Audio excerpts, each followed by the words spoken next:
Now we're really going to get into the C programming language. We're going to start talking about controlling the flow of your program. All that we have seen so far in Hello World was just one line. There wasn't any place to go. There wasn't anything else to do. Just the one line that formatted, printf, Hello World. Well, now we're going to get into real serious programs. We're going to create bunches of statements. We've called them expressions so far, but when you stick a semicolon on the end of it, it becomes a C programming statement. And we're going to look at blocks.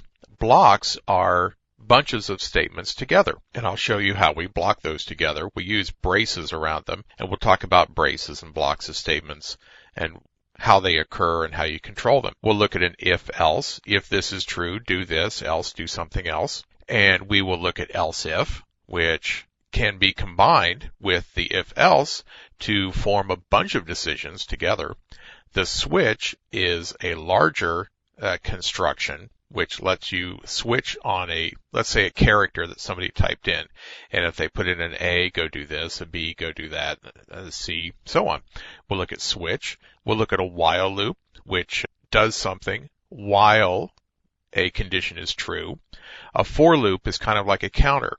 You start here and you go to there and you increment by so many for a number of turns to the loop. A do while is an upside down loop. We call it an exit controlled loop. And you do something while something else is true. And that forces us through the loop at least one time. We'll look deeply into do whiles.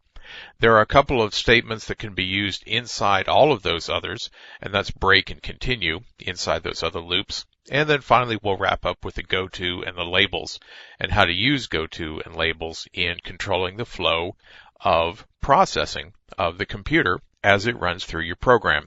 So hang on, and here we go.